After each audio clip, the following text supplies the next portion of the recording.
Whoa. I'm running short of words right now, but I cannot afford this because I have to speak. Thank you so much for all the love, for all the warmth. Thank you for accepting me. Thank you very much.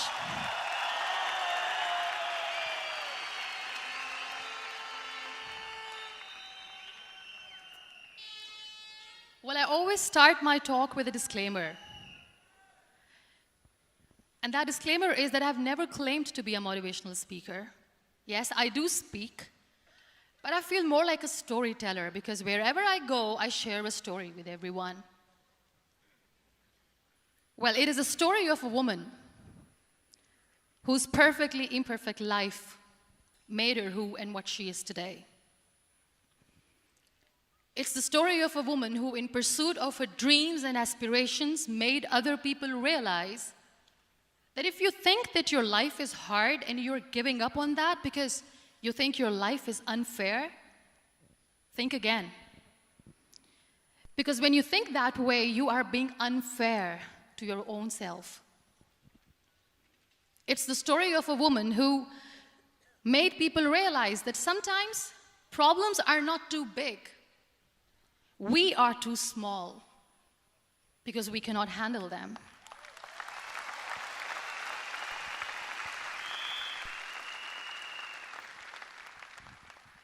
It is the story of a woman who with time realized that real happiness doesn't lie in success, money, fame.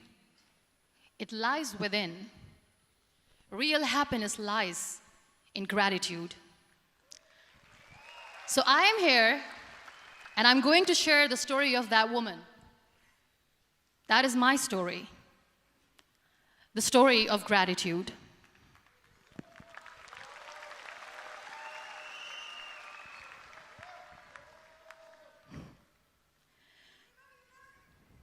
I love you too. I love you all. I believe in the power of words. Many people speak before they think. But I know the value of words. The words can make you, break you, they can heal your soul, they can damage you forever. So I always try to use the positive words in my life wherever I go. They call it adversity, I call it opportunity. They call it weakness, I call it strength. They call me disabled, I call myself differently abled. They see my disability. They see my disability, I see my ability. There are some incidents that happen in your life, and those incidents are so strong that they change your DNA. Those incidents or accidents are so strong that they break you physically. They deform your body, but they transform your soul.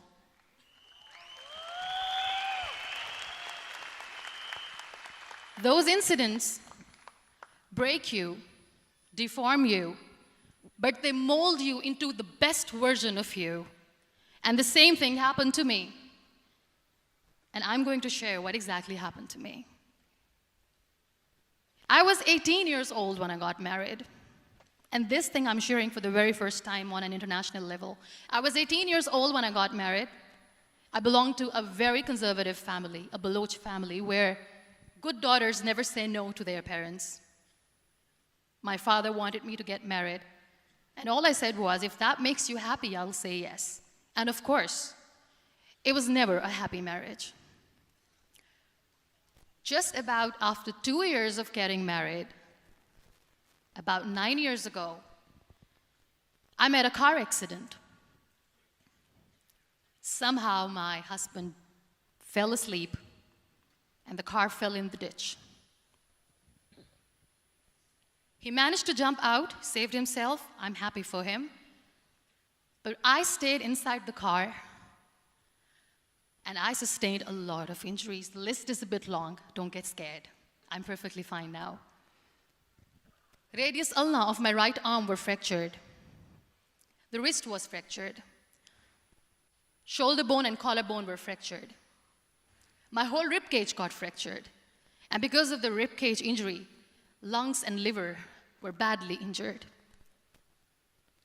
I couldn't breathe. I lost urinary bowel control.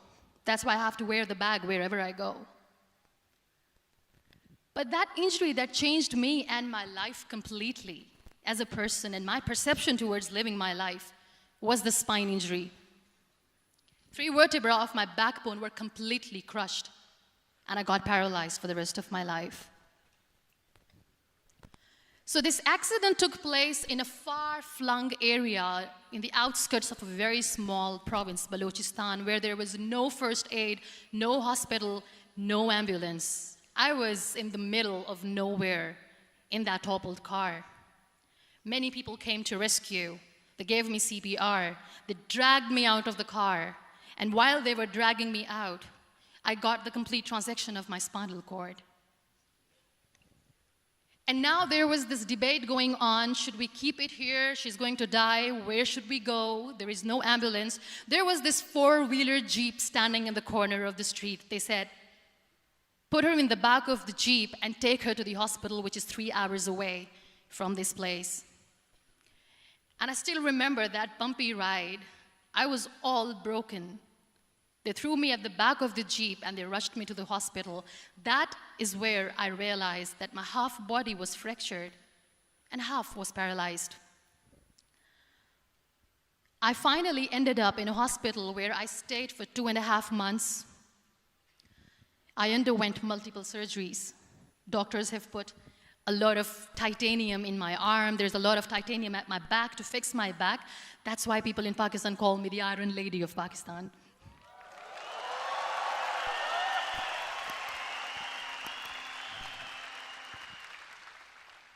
Sometimes I wonder how easy it is for me to describe all this all over again. And somebody has rightly said that when you share your story and it doesn't make you cry, that means you have healed.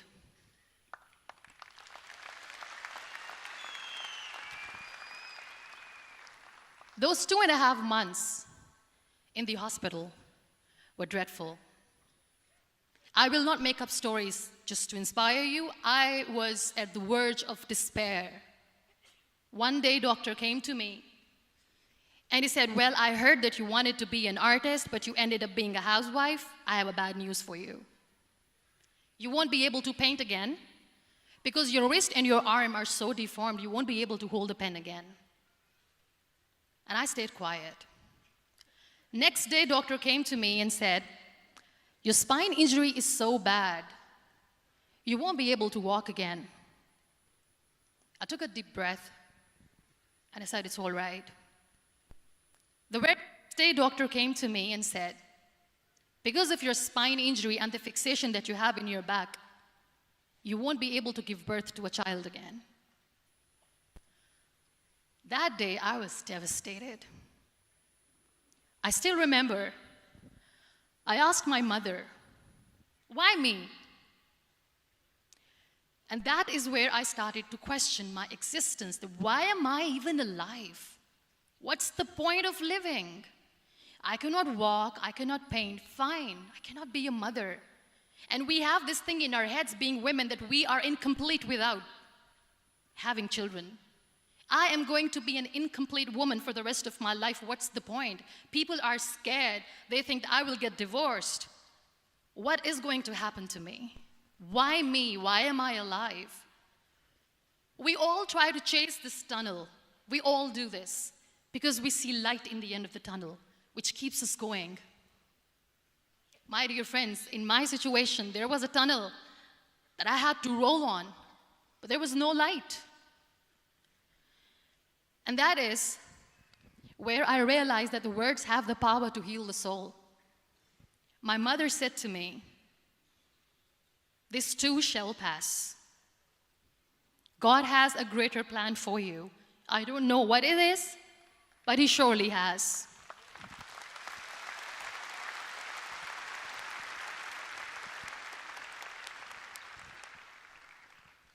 And in all that distress and grief, somehow or the other, those words were so magical that they kept me going. I was trying to put that smile on my face all the time, was hiding. It was so hard to hide the pain, which was there. But all I knew was that if I will give up, my mother and my brothers will give up too. I cannot see them crying with me. So what kept me going was, one day I asked my brothers, I know I have a deformed hand, but I'm tired of looking at these white walls in the hospital and wearing these white scrubs. I'm getting tired of this. I want to add more colors to my life. I want to do something. Bring me some colors. Bring me some small canvas. I want to paint. So the very first painting I made was on my deathbed, where I painted for the very first time.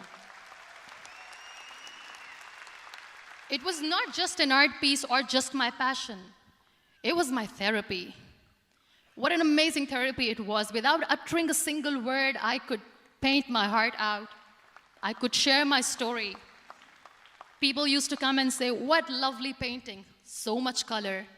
Nobody could see the grief in it. Only I could. So that's how I spent 2.5 months in my hospital, crying, never complaining or whining, but painting. And then I was discharged, and I went back home. And I went back home, and I realized that I have developed a lot of pressure ulcers on my back and on my hip bone. I was unable to sit. There were a lot of infections in my body, a lot of allergies. So doctors wanted me to lie down on the bed straight for not 6 months, for not 1 year, for 2 years. I was bedridden, confined in that one room, looking outside the window, listening to the birds chirping, and thinking maybe there will be a time when we'll be going out with the family and enjoying the nature. That was the time where I realized how lucky people are, but they don't realize. That is the time where I realized that the day I'm going to sit, I'm going to share this pain with everyone to make them realize how blessed they are, and they don't even consider them lucky. There are always turning points in your life. There was a rebirth day that I celebrated. After 2 years and 2.5 months, when I was able to sit on a wheelchair, that was the day when I had the rebirth. I was a completely different person. I still remember the day I sat on the wheelchair for the first time, knowing that I'm never going to leave this, knowing that I won't be able to walk for the rest of my life. I saw myself in the mirror, and I talked to myself. And I still remember what I said. I cannot wait for a miracle to come and make me walk. I cannot sit in the corner of the room crying, cribbing, and begging for mercy because nobody has time. So I have to accept myself the way I am. The sooner, the better. So I applied the lip color for the first time.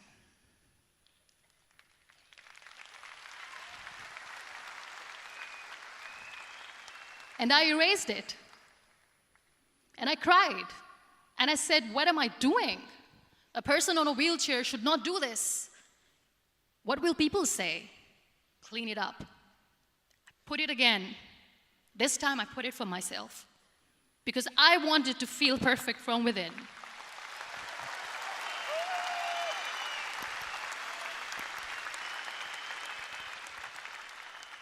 And that day I decided that I'm going to live life for myself. I am not going to be that perfect person for someone. I am just going to take this moment and I will make it perfect for myself. And you know how it all began? That day I decided that I'm going to fight my fears. We all have fears. Fear of unknown, fear of known, fear of losing people, fear of losing health, money. We want to excel in career, we want to become famous, we want to get money. We are scared all the time. So I wrote down one by one all those fears, and I decided that I'm going to overcome these fears one at a time. You know what was my biggest fear? Divorce.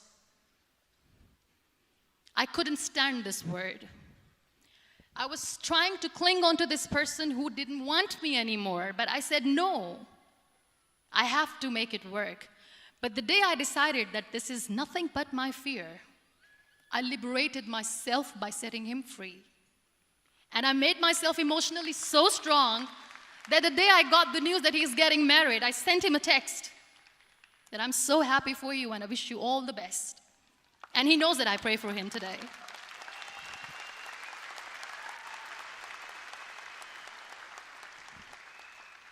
My biggest fear, number 2, was I won't be able to be a mother again. And that was quite devastating for me. But then I realized there are so many children in the world, all they want is acceptance. So there is no point of crying, just go and adopt one. And that's what I did.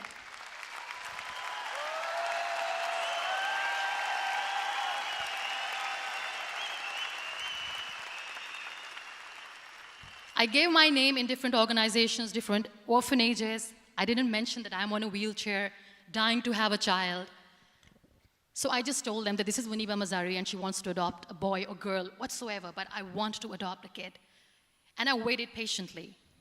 2 years later, I got this call from a very small city in Pakistan. I got a call and they said, "Are you Muniba Mazari? There is a baby boy and would you like to adopt?" And when I say yes, I could literally feel the labor pain. I said, yes, yes, I am going to adopt him. I am coming to take him home.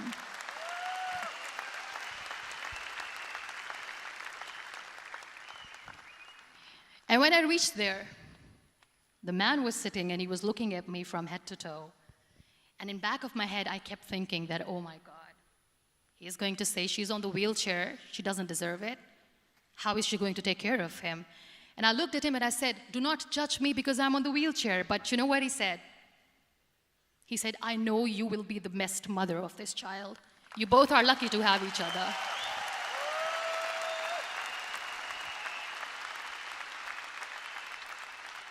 And that day, I was 2 days old, and today he's 6.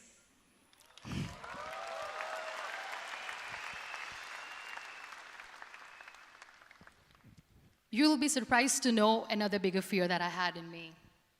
It was facing people. I used to hide myself from people. When I was on bed for 2 years, I used to keep the door closed. I used to pretend that I'm not going to meet anyone, tell them that I'm sleeping. You know why? Because I couldn't stand that sympathy that they had for me. They used to treat me like a patient. When I used to smile, they used to look at me and say that, "You're smiling, are you okay?" I was tired of this question being asked, "Are you sick?" Well, a lady yesterday at the airport asked me, "Are you sick?" And I said, well, besides the spinal cord injury, I'm fine, I guess.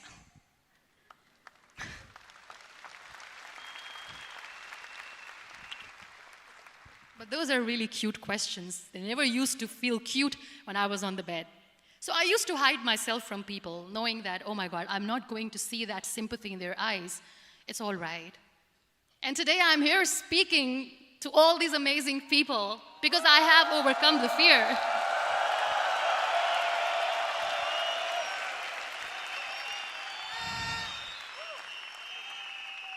You know, when you end up being on the wheelchair, what's the most painful thing? That's another fear that people on the wheelchair, or the people who are differently abled, have in their hearts, but they never share. I'll share that with you. The lack of acceptance. People think that they will not be accepted by the people because we, in the world of perfect people, are imperfects. So I decided that instead of starting an NGO for disability awareness, which I know will not help anyone, I started to appear more in public. I started to paint. I always wanted to. I have done a lot of exhibitions. I'm Pakistan's first wheelchair-bound artist. I have done a lot of modeling campaigns, different campaigns for brands like Toni and Guy.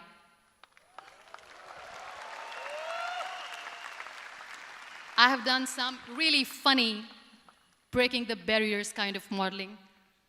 There was this one by the name Clown Town where I became a clown because I know that clowns have hearts too. And then I also decided that if I really want to make the difference, I am not going to let people use me for their polio campaigns where they will make you a victim and an emblem of misery and mercy and will say that, you know what, give polio drops to your children or they'll become like this girl. I decided that I'm going to join the national TV of Pakistan as an anchor person. And I've been doing a lot of shows for the last 3 years.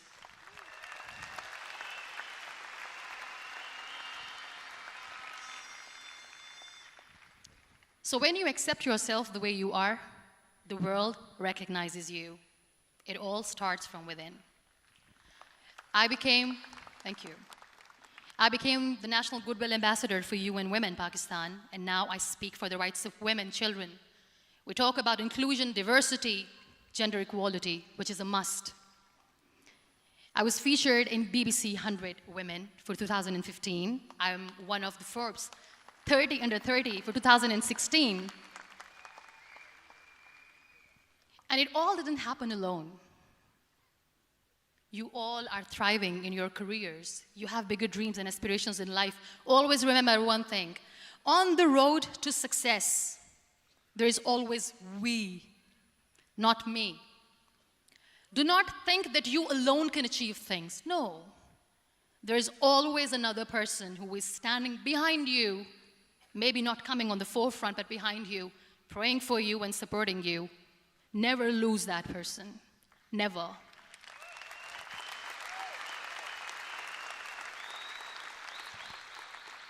No matter how much I say that I couldn't find a hero, so I became one, I still want to recognize those 3 people in my life who literally changed my life completely, and I get inspiration from them every single day.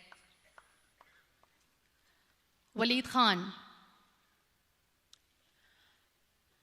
Many people know about the terrorist attacks in Pakistan. We have lost many people. And I'm sharing this with a very heavy heart because we actually have lost a lot of people in this huge turmoil of terrorism. These people are barbarians. They do not see people. They're even worse than animals. They have killed people in mosques. They have killed people in churches, temples, even in schools. There was this terrorist attack in Army Public School, Peshawar, where these terrorists entered in an examination hall and they killed our children. And in that attack, that day, this beautiful boy, Waleed Khan, who was my hero, my real life hero, was the proctor who was taking care of the students, was keeping an eye on the students. Those barbarians shot him 3 times in the face, 5 times on his body, and he fell down. I was asked to give a talk in the school after a week of that terrorist attack. With a very heavy heart, I went there and I spoke. We sang a few national songs. I thought that maybe I've done my part, but deep inside, it was killing me. I could see children injured. I could see children sitting on the wheelchairs, looking at me, wondering, what next? What was our fault? Just because we were here to give examination, we have been shot. So many people, so many children lost their friends. Their classrooms were empty. The next day they went to the classroom. So this kid, Waleed Khan, I was asked that he is in a hospital right now, and you have to go and see him and motivate him and tell him that it's going to be okay. And when I saw Waleed Khan coming on the wheelchair for the first time in front of me, face was all deformed. His leg was fractured, his arm was fractured. He couldn't talk, he lost his teeth. He cannot sneeze, he cannot smell. He cannot eat. And I kept thinking, what should I say? That everything is going to be all right? No, nothing is all right.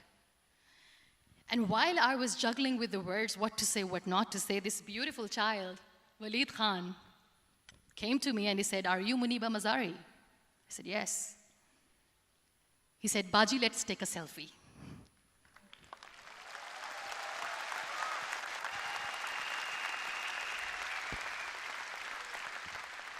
And with that beautiful, toothless smile of Waleed Khan, we took that beautiful selfie that I still have with me.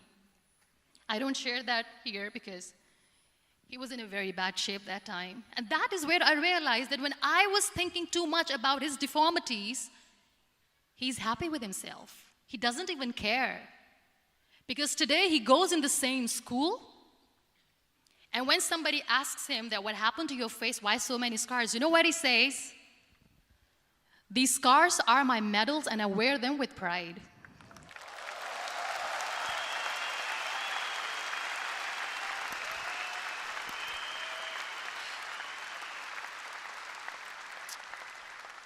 And how beautifully he says the terrorists wanted me not to study. I am going to study. I will become a doctor one day.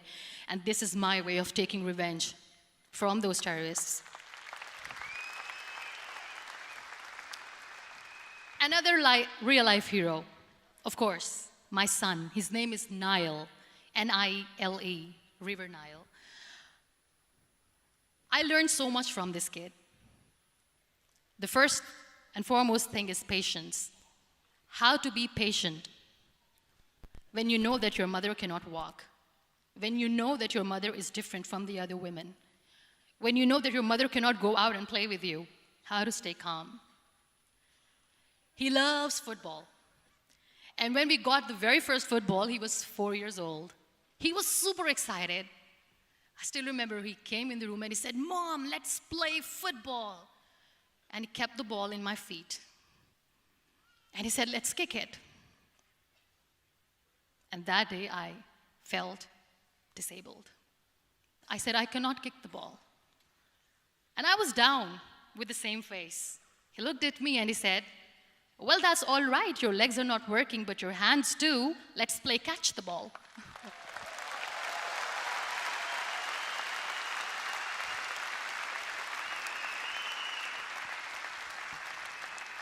You know what? That day he made me realize that when you think your glass is half empty, come on, your glass is half full. It's all in here and here. Last but not least, the woman who made me realize that heroes have no gender. The woman who believed in me even when I was completely at the verge of despair, where everybody left, she was there. And every time I looked at her, without saying anything, she used to look at me and said, "This too shall pass. God has a bigger plan. And one day you will say that, oh my God, that is why God has chosen me." She never cried in front of me.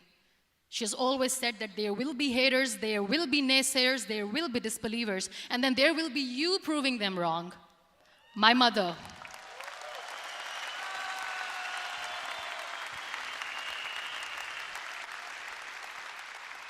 Whatever I am today, I'm nothing without her. I'm nothing without her. Thank you, Mama. I wish you were here. Thank you for making me who I am today.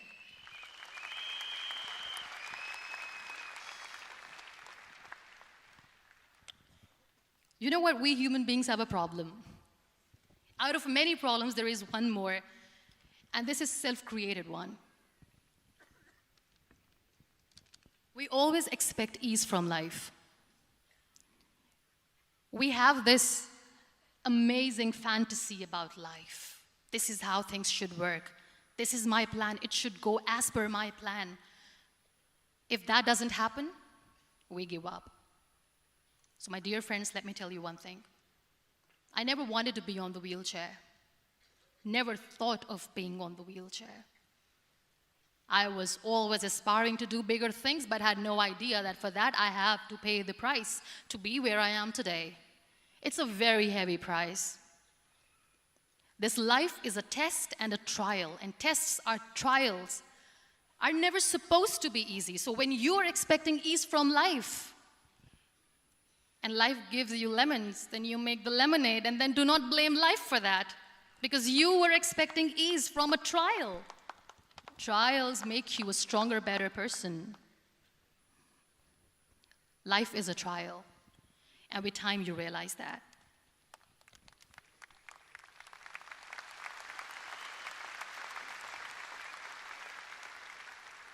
It is okay to be scared. It is okay to cry. Everything is okay, but giving up should not be an option. They always say that failure is not an option. Failure should be an option, because when you fail, you get up, and then you fail, and then you get up, and that keeps you going. That's how humans are strong.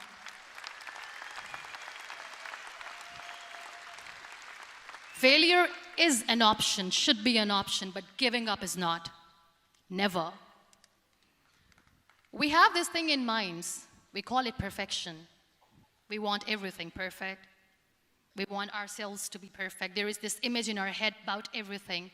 Perfect life, perfect relationships, perfect career, perfect amount of money that we need to earn no matter what. Nothing is perfect in this world. We all are perfectly imperfect, and that is perfectly all right. That's all right. We were sent here not to become the perfect people. Those people who tell you how to look perfect, even those people are imperfect. Trying to fight this fear of looking imperfect. I used to be perfect. I still remember. I got this compliment years ago when I used to walk. Oh my God, look at you. You're fair, you're tall, you're perfect. Look at me now. You're still perfect. Only the perfect eyes can see that. Only the perfect eyes will see that. Only the perfect eyes will see that. So yes, in all those imperfections, you have to listen to your heart. You don't have to look good for people. You don't have to be perfect just because other people want you to be perfect. If your soul is perfect from within, that's all right. This is all what you want. This is all what you need to be.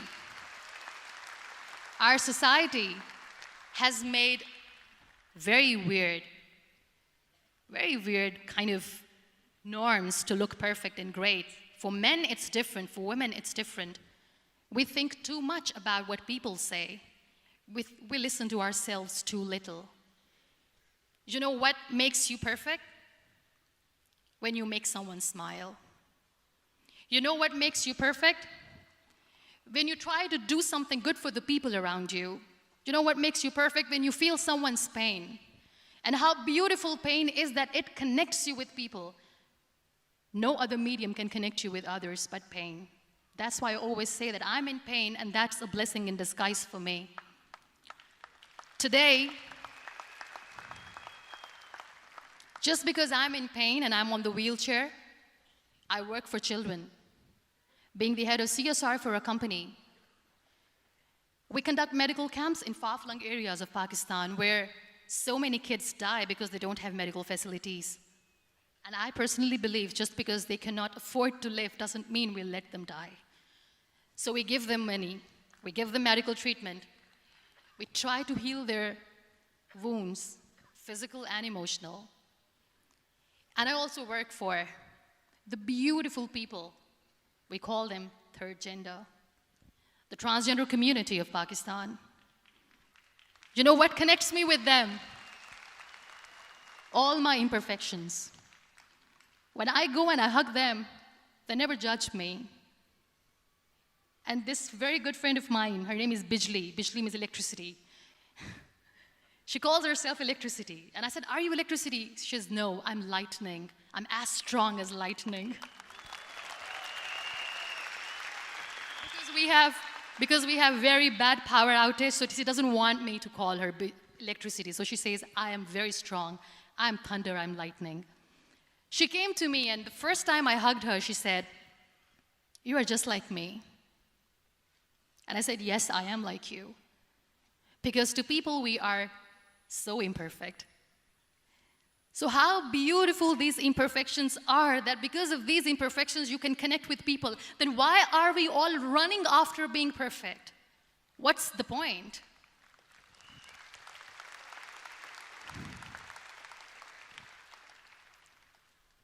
Every time I go in public, I always smile. There's always a big toothy smile on my face, and people ask me, don't you get tired of smiling all the time? What's the secret? I always say one thing, that I have stopped worrying about the things that I have lost, the people that I have lost. Things and people who were meant to be with me are with me. And sometimes, somebody's absence makes you a better person. Cherish their absence.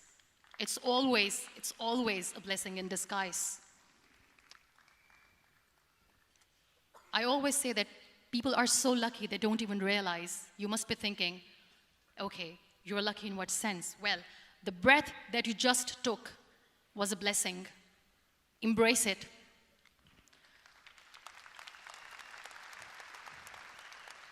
There are so many people in the world who are dreaming to live a life that you are living right now. You have no idea. Embrace each and every breath that you are taking. Celebrate your life. Live it. Don't die before your death. We all die.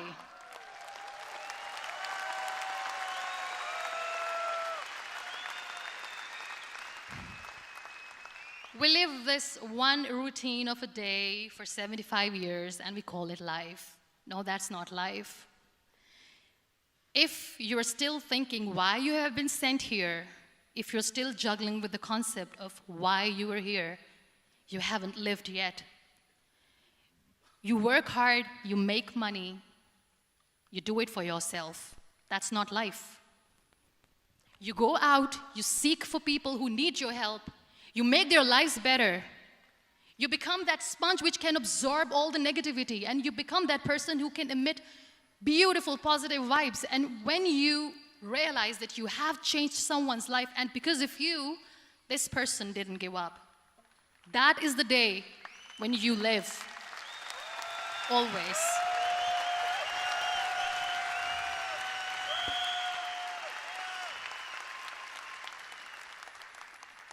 We were talking about gratitude, why I smile all the time.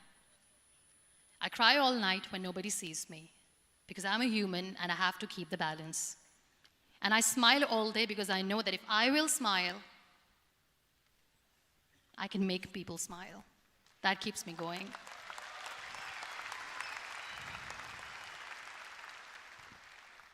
Be grateful for what you have, and you will always, always end up having more. But if you'll cry and if you'll crib for the little things that you don't have or the things that you have lost, you will never ever have enough. Sometimes we are too busy thinking about the things that we don't have that we forget to cherish the blessings that we have. I'm not saying that I'm not healthy and that makes me unlucky, but yes, it is hard. It is hard when I say that I cannot walk. It is hard to say when I wear this bag. It hurts. But I have to keep going, because never giving up is the way to live, always.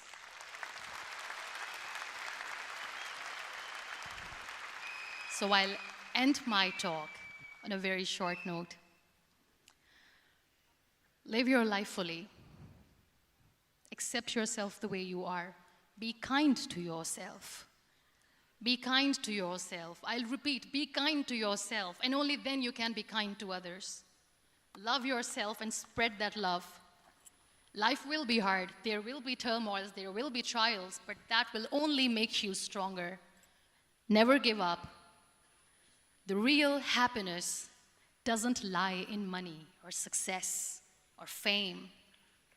I have this all, I never wanted this. Real happiness lies in gratitude. So be grateful, be alive, and live every moment. Thank you so much, everyone.